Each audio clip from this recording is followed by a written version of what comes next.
sempre de caminhar, sabendo aonde eu estou. O Senhor me abençoa. Ele disse: meu filho, você vai com Deus. Então eu trago a paz do Senhor Jesus, de toda a igreja lá que eu congrego do Jardim América, do meu pastor Vilmaí, que é o meu pastor regional. Amém? Aleluia. Aleluia. Nós vamos fazer a leitura. Pode ficar de pé, só por um versículo, e nós vamos estar pedindo licença ao pastor só para fazer mais uma pequena oração, tá?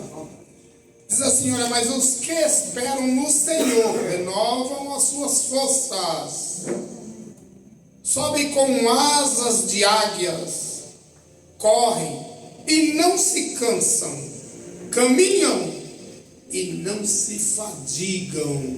Aleluia, Jesus. Senhor Aleluia. Deus, nesta noite, papai querido, eu vim aqui a este templo, a este santuário, a qual, papai querido, nem nos meus melhores sonhos talvez eu sonhei com este dia. Mas o Senhor é o Deus que realiza sonhos. E eu sei, papai querido, que eu sou pequeno, falho. Pela tua misericórdia sempre eu estou na graça do teu perdão. Por isso, papai querido, não seja eu um homem natural, não seja eu a falar de mim, porque nada tenho a oferecer à tua igreja, aos teus ouvintes. Mas seja eu, papai querido, ferramenta do Senhor, que o Senhor venha me usar para falar com o teu povo, para abençoar o teu povo, para saciar o teu povo. É isso que eu te peço, Senhor, crendo que o que pedir o Senhor faz. Por isso, em nome de Jesus, que o Senhor possa estar me usando esta noite e enchendo os corações de cada um, em nome de Jesus. Amém? Aleluia, Jesus. Irmãos, nós começamos através do profeta, e foi bem lido nesta noite, do versículo 21, que Deus ele é soberano sobre tudo e sobre todos. Ele desfaz reino, Ele faz reino, Ele é o dono da terra. A palavra de Deus lá no livro de Salmos diz que Ele esquadrinha e conhece o nosso coração. Ele conhece o nosso deitar, Ele conhece o nosso levantar, Ele conhece o nosso caminhar. E através de uma oportunidade que nós temos, nós viemos nos colocar como ferramenta de Deus, porque nós sabemos que se nós formos falar algo que o Espírito Santo não esteja, não sai nada. Muitas vezes eu gosto de colocar alguns esboços, mas eu não consigo andar pelo esboço, porque quando eu me coloco como ferramenta do Senhor, eu sei que o esboço para mim, ele é apenas algo de memorização, que muitas vezes nós esquecemos, porque a palavra de Deus, ela diz que ela é espada, do mesmo jeito que ela corta para lá, ela corta para cá. E quando eu me pego aqui nessa palavra, eu falo de mim, porque um dia eu tive um pastor a qual eu fui moldado por ele. Ele faleceu e eu tive um aprendizado que quando o comandante é forte, o soldado logo é forte. Mas quando o comandante é fraco, tendenciosamente, o soldado é fraco.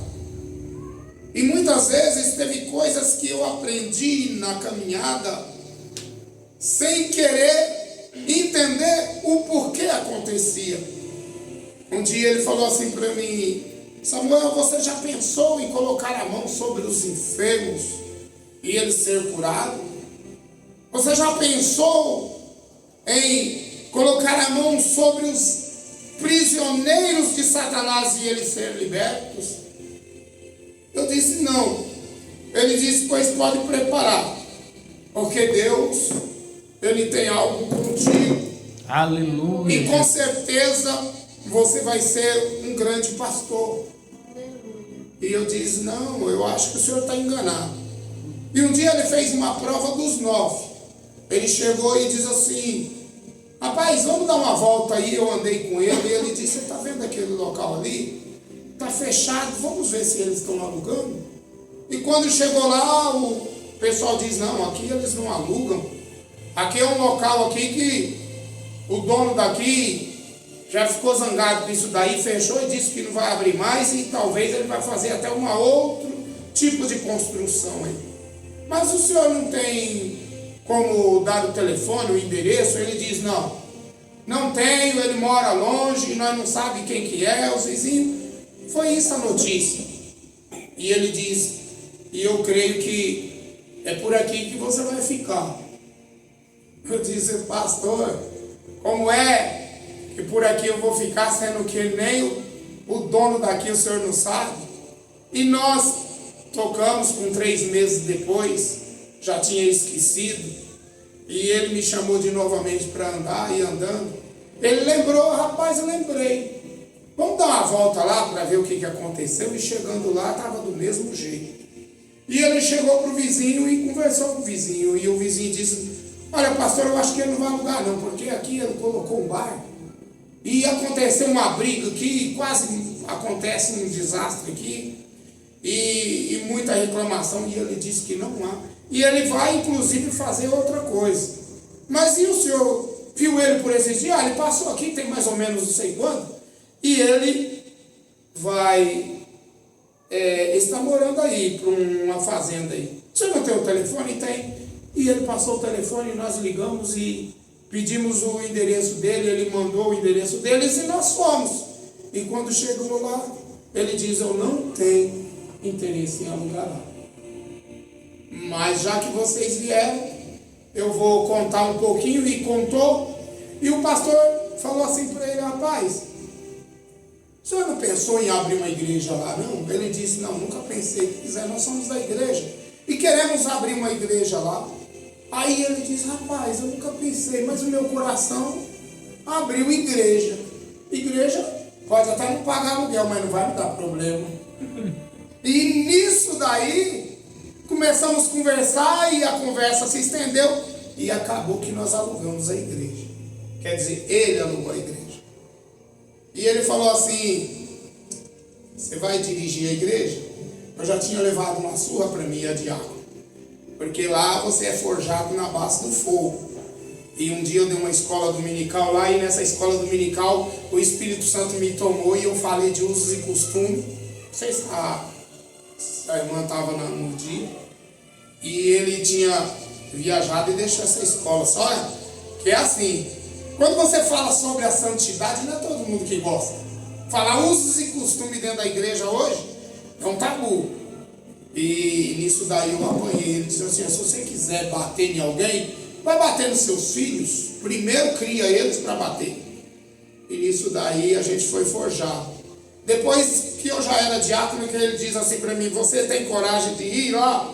Eu disse: mas pastor, ele disse: eu quero saber, você tem coragem? Eu digo: ai pastor, eu tenho que ir, né? E eu fui, e Deus foi comigo. Aleluia. Aí foi a primeira igreja e Deus foi comigo. E nisso daí eu abria, ficava 8 meses, 1 ano, 2 meses, ele me tirava, abria outra, ficava mais 1 ano e pouco, tirava, abria outra, e nisso daí eu fui fazendo o caminhado de ir cortando a estrada e outro vinha passando. Então, Deus, ele me forjou de uma maneira tão especial, mas ainda tinha uma lição para me aprender, e essa lição foi a mais difícil. Aonde que nós vamos se enquadrar nessa palavra? Eu olhei para o homem, e eu quero dizer para a igreja que quando você olha para o homem, você cai. E não é uma queda simples, é uma queda aonde você não acha jeito de se levantar mais. E nessa queda de olhar para o homem, eu caí. Eu fiquei 3 anos encavernado, caverna. E depois de 3 anos, Deus me pegou, me rebentou, mas me rebentou de uma maneira que tinha dia que para mim poder dormir eu tinha que tomar comprimidos, porque eu estava moído. Eu estava doente, o corpo estava doendo demais da conta. E depois disso, eu entendi que Deus estava ali dizendo: agora é a hora de você voltar. Aleluia. E eu voltando,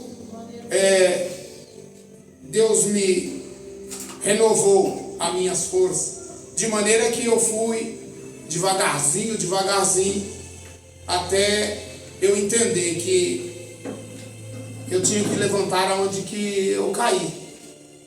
E eu cheguei lá e falei assim: pastor, eu quero voltar. Deus me colocou para voltar e eu preciso voltar. E ele disse: pastor Samuel, já ouvi falar muito de você. A gente tem vários e várias pessoas e muitas pessoas que falam de você. Próximo mês agora você já pode voltar, e próximo mês agora você já pode participar da Santa Ceia. Eu disse: não, pastor, eu vou deixar o meu Deus me vigiar junto comigo, porque eu preciso entender que não é o meu tempo, mas é o tempo dele. Eu vou ficar os 3 meses fazendo a prova com Deus, porque geralmente o pastor ele dá uma prova para te vigiar, e eu dei uma prova para mim vigiar. E eu passei pela prova, fui congregar com a Catiele, Ministério de Campinas, que eu voltei lá simplesmente para me levantar. Fiquei um tempo com a Catiele, e depois Deus me colocou numa outra igreja, e lá eu fiquei 1 ano e 2 meses. Eu achava que era uma coisa, e Deus me deixou lá, só para me dar um recado para o pastor, e mandar ele tirar a idolatria de dentro da igreja. E eu disse: você é muito meu amigo, mas Deus hoje me traz você como um homem que está na hora de você começar a vida nova. Eu não sei se ele me ouviu, mas o recado eu dei e voltei de volta para minha casa. E na minha casa agora, depois de, eu não sei se eu tenho 2 anos ou 3 anos que eu estou lá, o meu coração arde para pastorear, mas arde para pastorear. E o pastor falava assim: abre uma igreja. E eu disse: não, pastor, Deus tem a igreja. E eu fui parar lá no Alpes Verde. Agora entrou lá um povoado, e eles têm 75 casas. Eu acredito que umas 20, 25 já chegou. E eu abri aquela igreja, está praticamente meio que despovoado, mas Deus me deu vitória. Quarta-feira só estava eu e minha esposa. Eu disse: eu vou começar o culto, vou ler uma palavra para minha esposa vai ler uma palavra para mim, e nós vamos embora para casa felizes, porque eu tenho certeza que Deus vai mudar o cativeiro. Quando eu falei: vamos ficar de pé, entrou uma irmã que já é crente, mais uma filha. Quando ela entrou, eu já admirei. Daqui a pouco entram 3 mulheres, e eu fiquei em 7. Eu disse: é a perfeição, é a perfeição. E eu em 7, e eu ali feliz, e nós cantamos o hino e a felicidade. E eu trouxe a mensagem no final. Eu disse assim: olha, vocês entenderam a mensagem? Entendeu? Quem quer aceitar Jesus? Um olhou para um, outro olhou para outro, e levantou as 3 de uma vez. Aleluia, Jesus. E eu digo: Jesus, o Senhor é fiel em todo tempo. Aleluia. E em todo tempo o Senhor é fiel. Aleluia. E agora eu chego aqui e eu contemplo vocês. E vocês entendam que a palavra que o pastor colocou é: mas aqueles que esperam no Senhor renovam as suas forças. Aleluia. Renovar forças é viver num tempo difícil. Renovar força é você ver que a situação do dia a dia, do cotidiano, a situação da ciência, a situação da tecnologia estão nos pegando de uma maneira tão grande que você chega numa casa e você já não tem mais um convívio com a esposa não tem um convívio com a filha, o filho não tem mais um convívio. Sabe por quê? Porque Satanás, ele está dominando. Não é dele isso daqui. Isso daqui é ferramenta que, bem usada, ela serve até para salvar a vida, mas ela mal usada, ela serve para destruir, e ela destrói muitas vidas, porque Satanás ele veio com o intuito roubar, matar e destruir. E ele está usando todas as armas que podem. Não adianta querer falar que o celular, a tecnologia ela é inovadora, você se prender a ela. Então o que nós temos que fazer? Temos que usar sim, mas temos que saber que nós estamos esperando no Senhor. Aleluia. E aqueles que esperam no Senhor, Aleluia. a palavra de Deus diz que ela renova as suas forças. E para renovar suas forças é dia após dia. Quando Jesus ele palmilha a terra, ele diz assim para nós: filhinhos. Quando ele chama nós de filhinhos, nós temos essa palavra que nós somos verdadeiramente reconhecidos filhos de Deus, porque antigamente um povo, ele era povo de Deus, mas através da palavra que eles não aceitaram, nós fomos reconhecidos e nós tivemos as nossas contas todas pagas através do sangue de Jesus Cristo. Aleluia. Então não tem como eu agora achar que a vida é facilidade. Não tem como agora nenhum ouvinte da palavra de Deus achar que nós estamos, porque nós estamos agora com o nome de Jesus, que é mais poderoso, que nós vamos vencer todas as batalhas, porque não vai. Senão, Jesus não dizia assim: ó, filhinhos, no mundo você vai ter dificuldade, no mundo você vai ter a luta com o esposo, no mundo você vai ter a luta com a esposa, no mundo você vai ter a luta com os filhos, no mundo você vai ter a luta com os pais. Sabe por quê? Porque o mundo é um mundo jaz no maligno, é um mundo de aflição, é um mundo de corrompimento. Muitos e muitos estão se corrompendo através do dinheiro, estão se corrompendo através de ilusões, estão se corrompendo através da inveja, do ódio, estão se corrompendo através de muitas e muitas coisas que nós temos que nos desprender.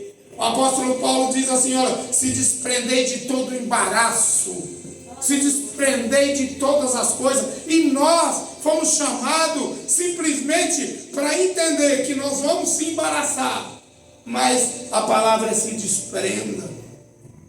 Pegue uma faca, corte um pedaço daqui e outro dali, se desprende e saia do embaraço. E a faca hoje é o louvor, e a espada hoje é a palavra de Deus. Aleluia, meu Deus.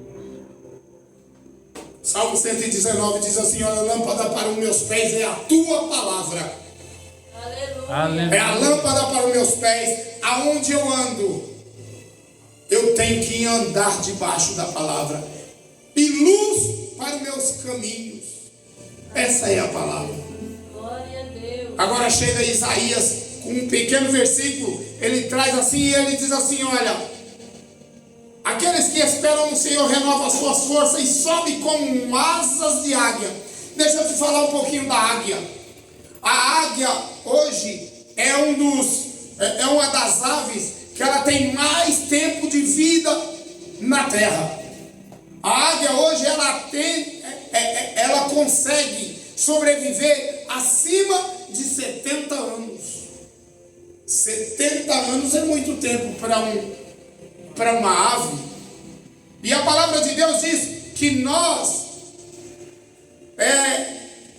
vamos subir com as asas de uma águia.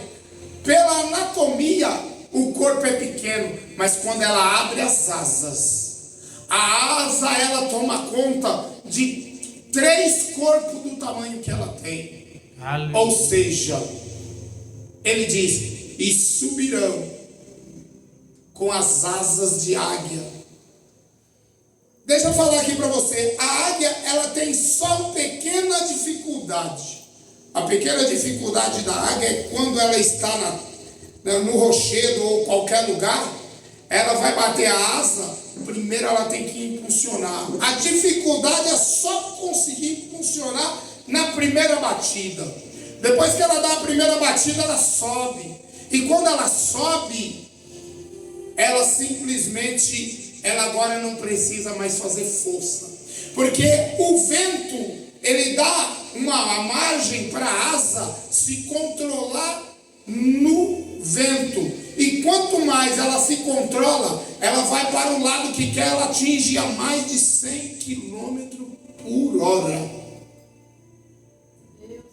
Então, ele diz assim, olha, e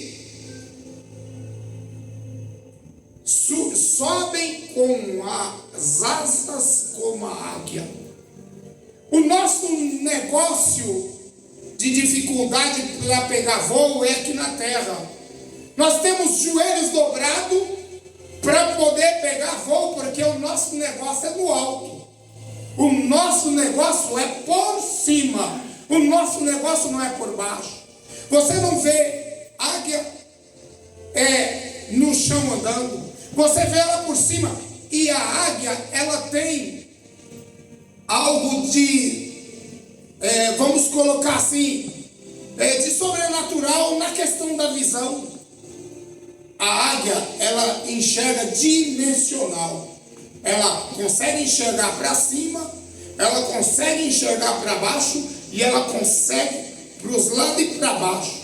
Ou seja, quando a águia está em cima, ela está olhando ao seu redor, ela está olhando para cima, mas se tiver um minúsculo rato e ela já está muito alta, ela consegue ver. Se ela vê uma presa lá de cima, ela simplesmente fecha as suas asas, coloca o corpo inclinado e ela vem em uma velocidade a mais de 100 km por baixo e dá um voo rasante e com as suas garras ela pega a sua presa e sobe e vai se alimentar. A águia hoje, nós somos comparados a querer nos renovar e subir com asas de águia.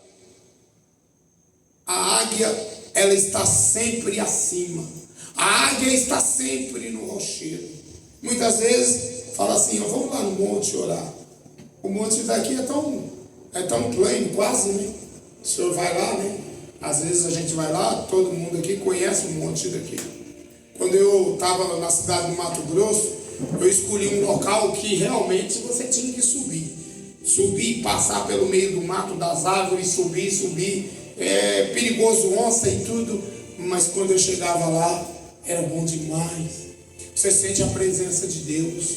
E aqui nós podemos também transferir a presença para o Deus aonde nós temos. Porque Deus, Ele é o Deus que nos acompanha no olhar e nos conhece. A partir do momento que nós colocamos o nosso coração para fazer com que Deus Ele venha nos visitar, e colocamos a nossa boca em clamor e a nossa cabeça no pó da terra, eu tenho certeza Aleluia. Que Deus Ele vem nos renovar. Glória a Deus. Aleluia. Glória a Deus. Falando da águia, a águia ela entra muitas vezes num dilema de dificuldade.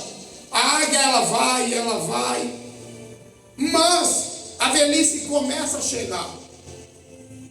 É onde eu falo da caverna. A águia, para vocês que conhecem, o bico dela é curvado.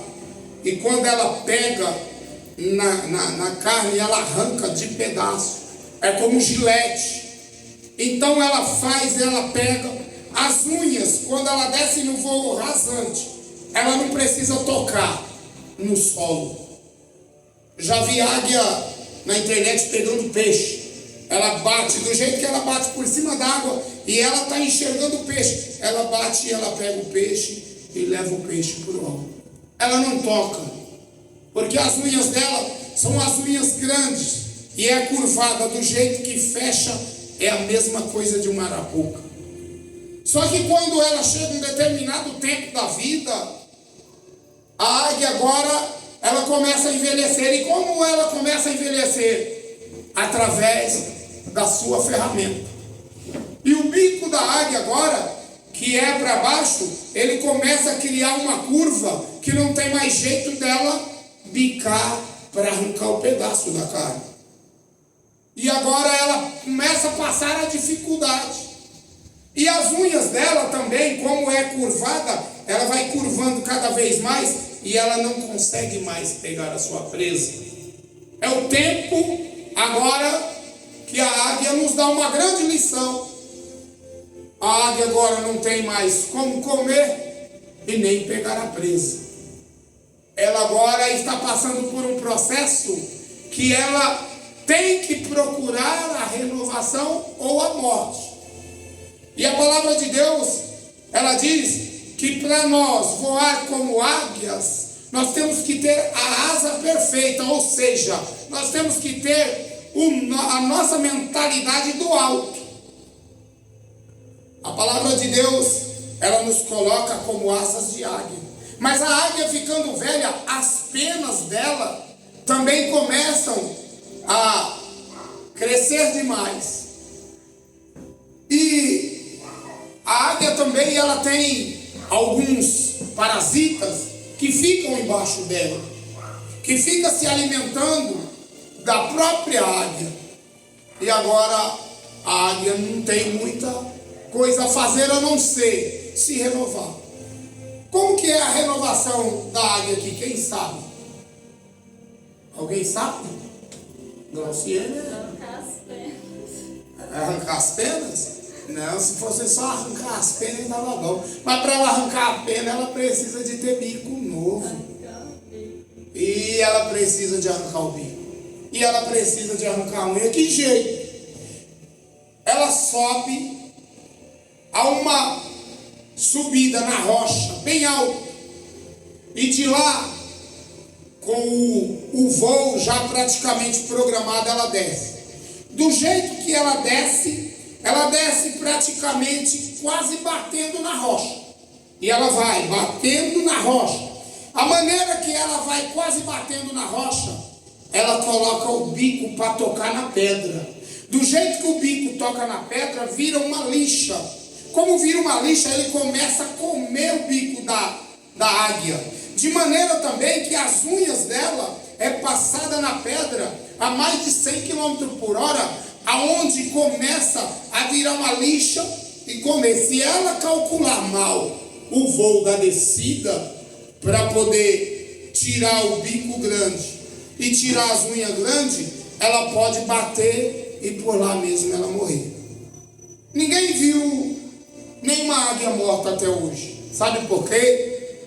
Porque é na rocha que ela dá o seu último suspiro. Aleluia, Jesus. Então, a águia, ela tem ali que fazer um grande sacrifício: subir, descer, arrancar o bico na base do esmeril, porque a pedra ali, do jeito que ela desce, vira um esmeril, e as unhas do mesmo jeito. E depois que ela faz, que ela consegue arrancar o bico, e ela consegue agora arrancar as unhas, ela volta para o topo da montanha, e ela entra na caverna. E os historiadores colocam 30 anos quando começa a águia a envelhecer. E agora, depois de 30 anos, ela agora fez esse processo, ela vai para dentro da caverna e fica. Deixa eu falar aqui para você, caverna é lugar de entrar, mas não é lugar de ficar toda a vida. Aleluia. É lugar também de achar uma hora para sair. Aleluia. E a águia agora, ela está dentro da caverna, e dentro da caverna agora ela não tem como comer. Dentro da caverna agora ela tem um processo de cura, a qual está tudo ferido. E como é que ela consegue se alimentar? Porque ela dá pelo menos 5 meses. 5 meses. 30, 60, 90, 120, 150 dias dentro da caverna. Mas os historiadores contam que as águias do lado de fora sabem que ali dentro tem uma águia. E elas voam com pedaços de comida e levam e colocam bem na entrada. E a águia que está ali em processo agora, ela se alimenta. Aleluia. É dessa maneira que ela se alimenta durante 150 dias. As outras águias, algumas delas vai e colocam o alimento. Irmãos, tem muita gente na igreja que está encavernada, que está doente, que está em dificuldade. Tem muita gente que muitas vezes você não vê mais na igreja, porque algo aconteceu e ela está ferida. Ela também é uma águia. e ela está ferida. E nós somos representação das outras áreas que na hora de uma está ferida, nós temos que ir lá, nós temos que visitar, nós temos que orar com ela e falar assim para ela: ei, deixa eu te falar aqui para você. Por mais que você esteja ferida, que você esteja machucada, eu vim aqui te trazer um alimento da parte de Deus. Deus tem uma promessa para você, e Deus não é filho do homem para que se arrependa, e nem é um homem para mentir. Deus é Deus. Você precisa entender. Aleluia. Se nós hoje estamos aqui em poucas pessoas, não é só aqui não. Lá na nossa igreja também, nas outras também. Agora estão contando 70 membros, muitas vezes vai 20, 25. Culto de ensino, muitas vezes vai 10, 12. Culto de libertação, muitas vezes vai 20, 25. E cadê os outros? Nós é que devemos plantar a semente. O maior missionário desta terra, um dos maiores missionários dessa terra, foi Jesus. Jesus, ele saía de aldeia em aldeia. Ele não ficava parado, ele trabalhava. Ele entrava no barco, ele atravessava de um lado para o outro. Ele muitas vezes, ele passava até privações, porque o povo não deixava Jesus quieto. Quantas canseiras que Jesus teve, e a multidão do lado dele querendo ouvir uma palavra. Pedro diz assim: Jesus, para onde iremos nós, se só tu tens a palavra? Então nós temos que entender que é um processo na vida da gente, de nós aprender com o nosso mestre, quando ele diz assim: olha, ide por todo mundo e pregai o meu evangelho. Aleluia. Esse processo do evangelho, não precisa você também estar correndo atrás de quem não quer, não. Nós temos vizinho, nós temos parente, nós temos amigos no trabalho, nós temos aonde nós vamos. Nós temos que entender que no mundo nós vamos ter dificuldade, mas nós somos águia. Aleluia. Nós temos que alimentar quem precisa. Aleluia. Nós precisamos levar água para quem tem sede. E agora, quando começa a terminar o processo da águia, aí agora o bico dela começa a crescer, as unhas crescer. As outras águias a ajudaram no processo que estava na situação dela. E agora, com o bico grande, ela vai arrancando, pena por pena.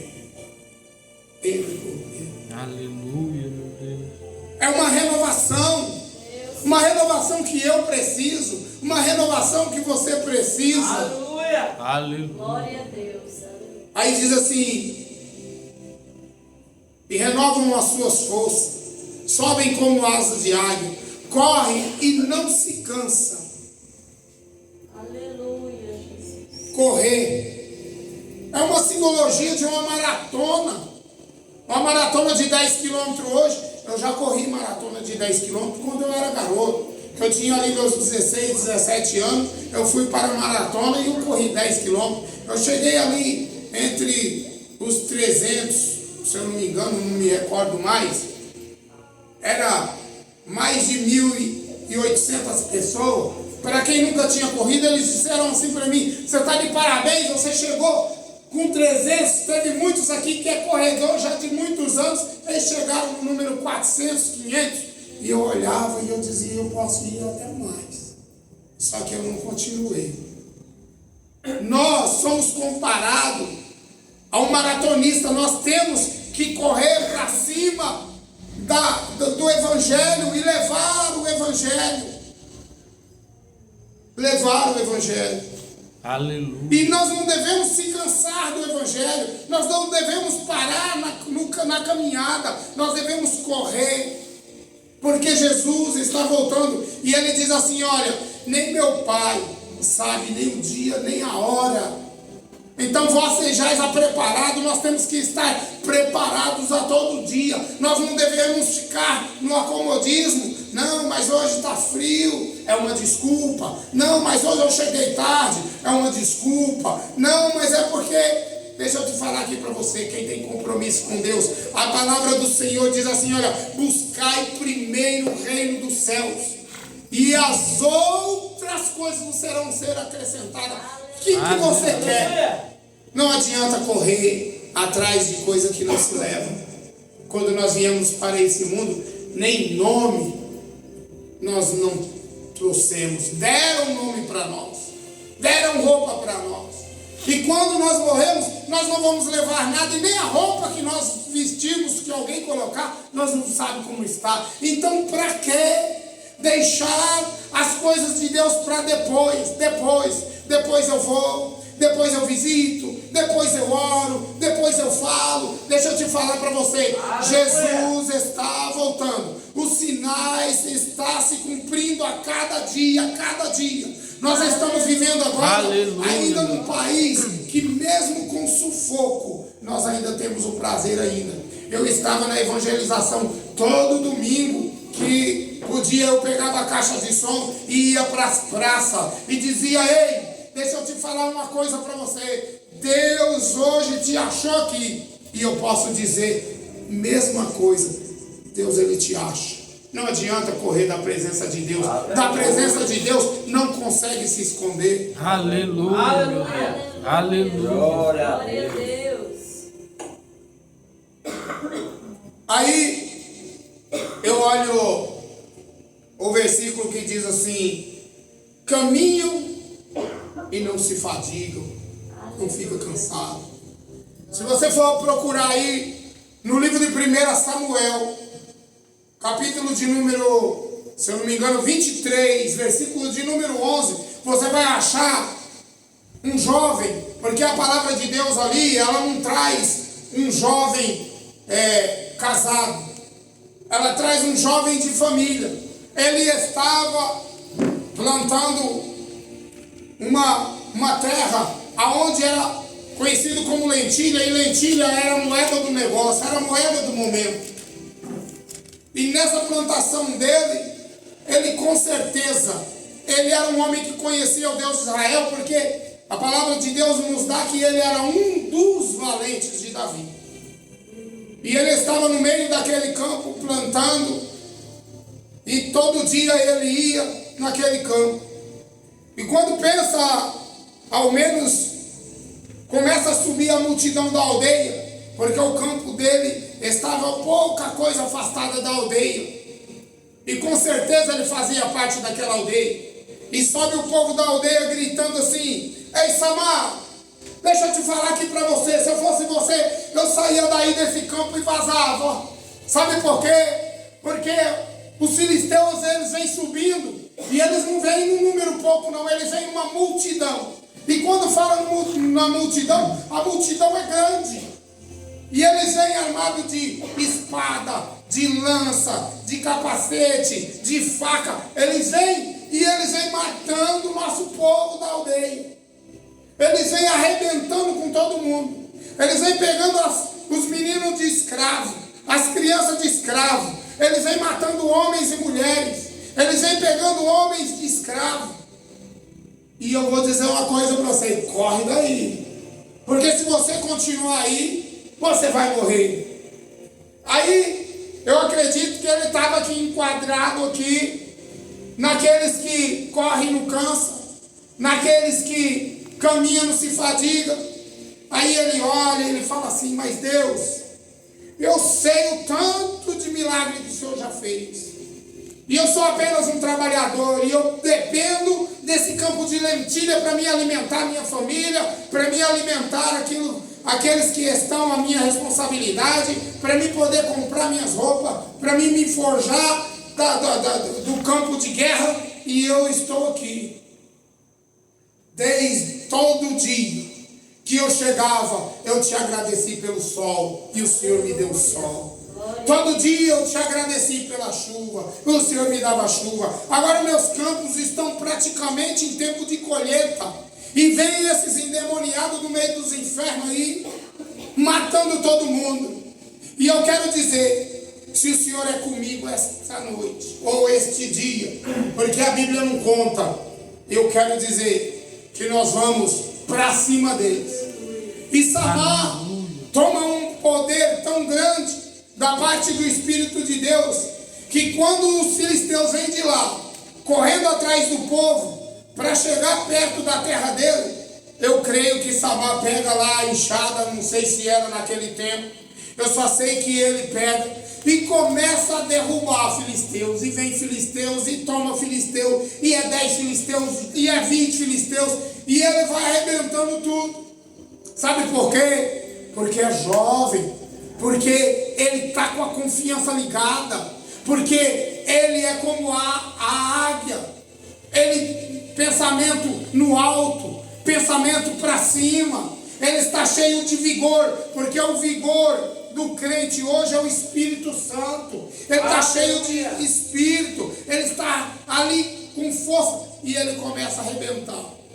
Aquele povo que subiu correndo, começa a olhar a vida de Samar e dizendo: rapaz, um homem só está derrotando uma multidão de exército filisteu.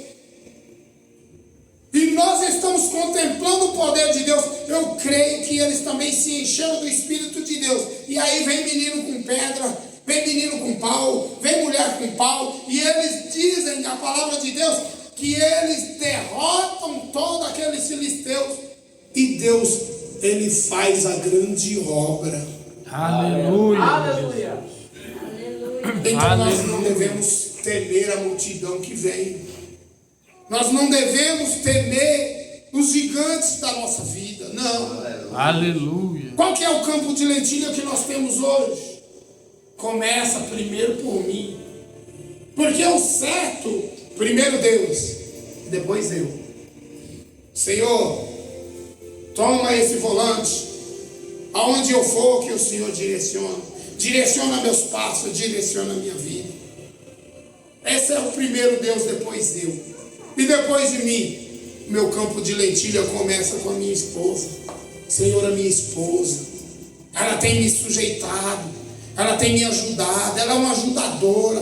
Coloca o Senhor nas tuas mãos, a minha esposa. Depois vem meus filhos. É o seu campo de lentilha. E você tem que voar alto. Você tem que pedir para que o Espírito Santo venha te encher, venha te renovar, venha trazer as forças para você, pelo menos lutar pelo seu campo de lentilha. Aleluia, meu Deus. E depois, nós temos um salmo na Bíblia Sagrada que diz assim: os que confiam no Senhor, confiar. E é um versículo só. E tem 3 frases no versículo. Os que confiam no Senhor. Primeiro é confiar. Senhor, eu confio que essa situação, ela não vai perdurar, porque o Senhor é o dono da prata, o Senhor é o dono do ouro, o Senhor é quem abastece, o Senhor é que é o dono do celeiro, o Senhor é que é o dono da saúde, o Senhor é que é o dono de tudo. Por isso eu confio, que por mais que a situação esteja adversa, eu confio no Senhor. Aleluia. Glória a Deus. Aí agora, ele diz: entrega. Primeiro confia, depois entrega. Senhor, eu te entrego nas tuas mãos a minha esposa, o meu esposo, meus filhos. Eu entrego nas tuas mãos o meu trabalho. Eu entrego nas tuas mãos a minha igreja. Eu entrego nas tuas mãos o meu ministério. Eu entrego. Depois entrega. E depois você pode esperar. Aleluia. Porque o salmista diz: e no mais tudo ele fará. Os que confiam no Senhor, aleluia. ele confia. Aleluia. Os que confiam no Senhor, ele confia ao ponto de entregar e deixar Deus fazer. Eu tive muito aprendizado nessa caminhada, de querer pegar e fazer o trabalho de Deus através da minha própria vida, querer ajudar, querer fazer. Deixa eu te falar aqui para você: confia no Senhor. Se Deus não tiver no negócio, deixa o negócio para lá. Tem pessoas que se dão mal, pastor, sabe por quê? Porque tem um coração bom demais e ajuda quem não deve. E Deus nem ordena, porque ele, de vez de subir como águia, ir para o alto, buscar o Senhor. Senhor, é da tua vontade, é do teu desejo, é do teu coração. Coloca, mostra para mim, me dá a visão de águia. Eu quero enxergar para cima, mas eu quero enxergar para baixo também, porque tem pessoas que estão perto da gente querendo se aproveitar do momento. Então nós temos que entender que confiar, primeiro é confiar, é dedicar, porque a vitória só vem se você realmente confiar e entregar nas mãos do Senhor. Aleluia. Não faça nada sem Deus não te autorizar. Aleluia. Essa é a condição. Aí ele diz: mas os que esperam no Senhor renovam as suas forças, sobe como águias de asa, sobe com asas de águia, corre, não se cansa, caminha, não se fadigam. Sabe o que é? É a força do Espírito Santo que nós temos. Você pode desistir, você pode não querer ir na igreja, mas eu vou. Você pode não querer louvar, mas eu louvo. Você pode não querer orar, mas eu oro. Sabe o que é isso daí? Isso daí são pessoas renovadas na esperança de que Jesus está para voltar. A trombeta vai tocar. Aleluia. E se você não tiver nesse propósito, infelizmente você não vai subir. Mas se você tiver nesse propósito, eu quero dizer para você que você é renovado todo dia, que você não se cansa e que você não se fadiga, porque você sabe que o nosso galardão não está aqui, mas está do outro lado. Aleluia. Glória a Deus. Aleluia. Nesta noite, eu finalizo dizendo a vocês Aleluia, Jesus. que a palavra de Deus ela se renova a cada dia e a cada manhã. Vocês podem ouvir tantas e tantas pregações, nenhuma vai ser igual a outra. Sabe por quê? Porque Deus é quem trabalha. Se você estiver cansado no banco, querendo ir embora para casa com sono, é porque você está aprisionado. Você está aprisionado. Agora, se você não está aprisionado, você está esperando no Senhor. Senhor, hoje a minha alimentação vai vir. Hoje o Senhor tem uma palavra para mim. E a palavra de Deus para você nesta noite é: diga ao povo que marche. Aleluia. Nós não temos mais tempo de ficar sentado, de ficar acomodado. Temos que partir para cima. E o alvo é dizer: Jesus Cristo salva, cura e liberta. É dizer para você que os seus irmãos estão encavernados. Vamos atrás deles. É dizer para você que o pastor, ele não tem que ganhar almas. O pastor tem que cuidar do rebanho. Quem ganha alma somos nós. Então nós devemos fazer o ide que Jesus disse: ide a todo mundo e pregai o seu evangelho. Aleluia. A toda criatura que nele crê, porque não é todo. Porque senão ele falava assim: para toda criatura que vai crer, não. Ele diz: a toda criatura que nele crê, para que não pereça, mas que tenha vida eterna.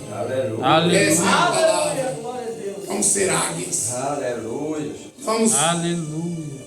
subir para o alto. Aleluia. E quando a luta Aleluia. vier, vamos nos sacrificar e vamos esperar em Deus, porque a renovação ela vem da parte de Deus. Aleluia. Vamos colocar de pé. Vamos fazer uma oração. Desde já, quero agradecer ao pastor Gilson. Não conhecia, mas tive o prazer de conhecer. E através da minha filha, nós fizemos uma ponte. Que através dessa ponte, Deus estava no controle. Aleluia, Jesus. Vamos orar, Senhor Jesus. Essas pessoas todas que estão aqui. Oh, Deus Pai Todo-Poderoso. E as pessoas que nos ouvem, papai querido. Eu não sei onde está, não sei a situação. Mas eu tenho uma coisa para dizer.